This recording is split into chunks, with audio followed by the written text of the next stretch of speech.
How Apuleius was found by his shadow.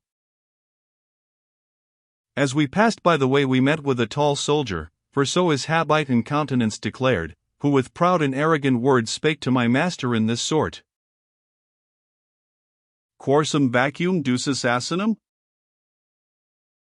My master, somewhat astonished at the strange sights which he saw before, and ignorant of the Latine tongue, rode on and spake never a word. The soldier, unable to refrain his insolence, and offended at his silence, strake him on the shoulders as he sate on my back. Then my master gently made answer that he understood not what he said, whereat the soldier angrily demanded again, whither he rode with his asse?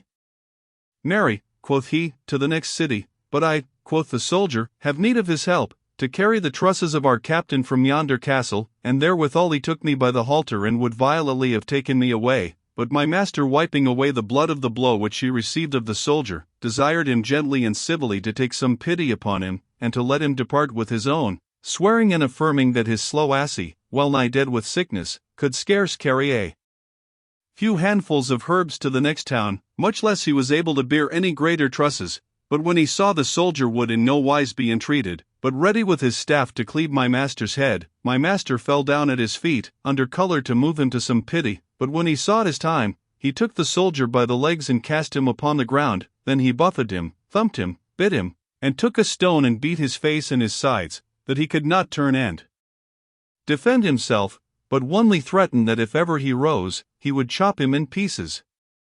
The gardener, when he heard him say so, drew out his javelin which he had by his side, and when he had thrown it away, he knocked and beat him more cruelly than he did before, insomuch that the soldier could not tell by what means to save himself, but by finding that he was dead. Then my master took the javelin and mounted upon my back, riding in all haste to the next village, having no regard to go to his garden, and when he came thither, he turned into one of his friend's house and declared all the whole matter, desiring him to save his life and to hide himself and his asse in some secret place, until such time as all danger were past.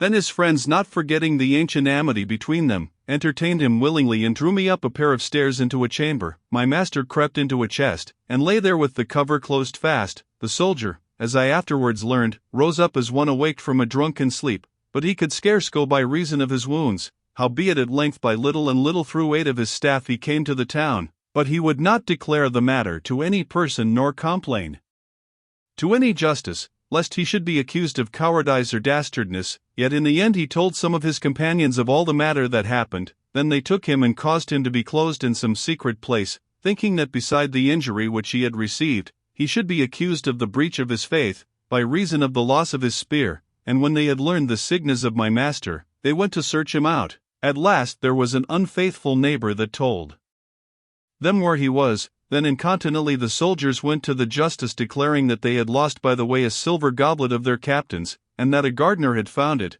who, refusing to deliver the goblet, was hidden in one of his friends' houses. By and by the magistrates, understanding the loss of the captain, came to the doors where we were, commanded our host to deliver my master upon pain of death. Howbeit these threatenings could not enforce him to confess that he was within his doors, but by reason of his faithful promise and for the safeguard of his friend, he said, that he saw not the gardener a great while, neither knew where he was. The soldiers said contrary, whereby to know the verity of the matter, the magistrates commanded their sergeants and ministers to search every corner of the house, but when they could find neither gardener nor asse, there was a great contention between the soldiers and our host, for they said we were within the house, and he said no. But I, that was very curious to know the matter, when I heard so great a noise, put my head out of the window to learn what the stir and tumult did signify.